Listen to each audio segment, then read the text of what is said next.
have to create connections, and with this, I'd like to open it up and dialogue with you. You know, I believe our best weapon is our connection with our kids, and like you said, an honest relationship. You know, where we maintain integrity with them, from our side and from their side, so that they can talk about anything. I mean, I know a number of people in this room, and I know that's something that inspires me about them, is they have that kind of relationship with their kids, where their kids will talk about anything. I mean, would you have talked to your parents about, I'm thinking of having sex with my girlfriend, Dad, what do you think? I mean, but that's the kind of conversations that kids today are willing to have with their parents. So, how do you do that? I think when we think about things like vacations, when we have time away, we need to be asking ourselves, how do I get my kids away from technology? How do I get them away so they put their phone away? Why? Because they need to connect with this. If they're always stimulated, they don't know what they're feeling or thinking, which means their emotional development is going to be stunted. And then family connections. You know, I'm a big fan of special times. You've probably heard me talk about that before. Special times are when you set aside about 15 minutes a couple times a week. Go to my website, which is growinghealthypassion.com. I have a section called Spiritual Disciplines for Families. And that's one of the lead disciplines, is to find a way to spend time with your kid, and it's just about loving on them, showing them what unconditional love looks like, letting them experience the face of God in your face, that they are a delight. And that creates connection like nothing else. The other big thing I believe in is epic events. They did a study of kids, young adults that were 28 to 30 years old who were still, and they compared kids that were still in the faith, kids that, and this wasn't just Catholic, this was any Christian faith, that were still Christian and committed and going to church, and those that had fallen away, and they tried to figure out what was the difference. The kids in that other group had experienced epic events.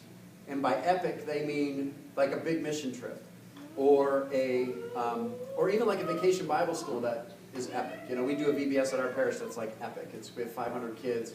We spend thousands of dollars on professional everything. It's epic. People remember it. I have done a couple epic things with my kids. I'll just tell you real quick because I want to dialogue with you. But I took my oldest before she went to college. We did our little pilgrimage to the Grand Tetons. Did I mention that here before? No. Really cool. Really actually ignorant of me.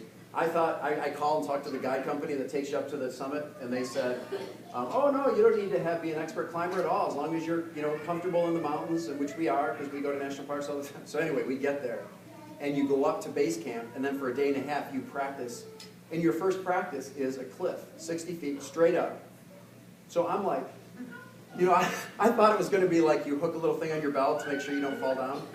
But no, I mean, it was straight up cliffs. 100-foot big, you're going like this, and if you fall, it's like hundreds of feet. And all you have is this little rope and these, these stay ting, ting, ting, ting, click. And it's like ting, ting, ting, ting. I'm 230 pounds. I mean, if I fall, and all you have is your fingertips and these rock climbing shoes, it was crazy.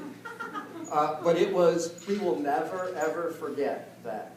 Sleeping in a tent up, at 12,000 feet with 30-mile-an-hour sustained winds blowing the tent so you didn't sleep. I mean, my hands were sweaty the whole time. And I'm like, there's water dripping from my hands. I'm like, what is the endocrine problem that happens when you have sweaty palms? I'm trying to think. It's like, oh, that's not an endocrine problem. I thought I was having an endocrine problem. It's like, that's called panic attack. It's like, I had a sustained panic attack. When we got down off that mountain and got back to base camp, I was like the most relieved human being ever. I really thought we were going to die. For like 36 hours, I thought we were going to die. But Shannon and I will never forget that. Made the picture book, great pictures of... it was great. In fact, can I tell you one funny thing about that? So we were walking, and I'm terrified. Just, you've gotten that, right? And we're walking on this thing like this, in single file, and it is like 10,000 feet down. Like you look down and you can't see. Like it's one of those things, if you throw a rock, you'd never hear it hit.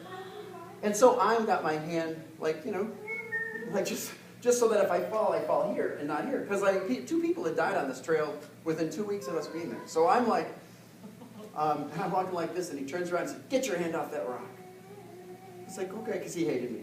The guy. He said, it's an effing sidewalk. Only to use the real word. He said, it's an effing sidewalk, just relax. And I said, okay. So we're walking, I turned around, there was a whole line behind us. And I said, relax, it's an effing sidewalk. Anyway, But epic events, like anything that would create, like even just a one-night overnight camping trip with your kids when they're like 7, 8, 9. You know, get your husbands to take them for a one-night overnight, one kid at a time, so you have a chance to build memory, that builds connection, that builds attachment, that increases our capacity to influence them. Questions, comments, thoughts?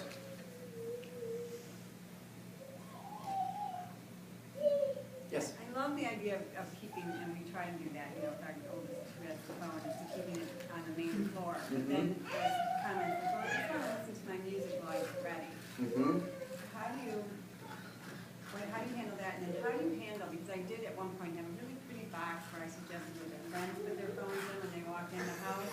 And I was so ridiculed by my children that I don't know how to handle other devices coming into the house or in the car and things of that nature. So I'm just wondering how you handle it. Because it's not just your children's phones, but it's all the other phones that come into the house. Yeah, so you could have good boundaries for your kids, give an explanation and just deal with it. But when their friends come into the picture, because you want their friends to be in your house. You don't want to be known as the house where they can't use their devices.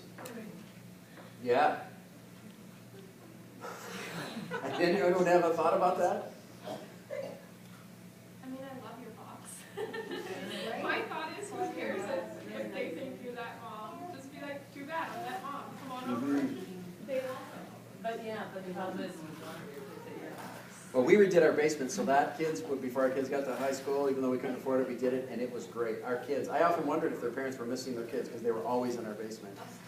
And you know what? Devices? I mean, that's the question. What's that? What with their devices in your basement? Because So the other thing you could consider is there's a, I forgot the name of it. There's something you can do to your router, because when they come to your house, they're probably using your router for Wi-Fi. And you can rig your router to block certain websites. So opendns.com, I think it's called. Oh, say that again? Well, I think it's opendns.com. It's on a previous slide. I would, what I would do is I would Google how to block sites through your router. There it is. opendns.com. And in fairness, I've not used this. I've not personally installed this, but I was at a men's weekend, and there was a computer genius there who we were talking about this, and he said this was a big one for his family for just this reason, when other people come into the house. So at least, now they can still use, I'm sure they all have unlimited data plans. But you know, I would ask yourself, is there another way to monitor when they're in your house? You know, in our house, one of the problems that we didn't fix on purpose was we can hear through the vents. So I'm in my office, and when they're talking downstairs, we can hear everything that goes on. and in the conversation,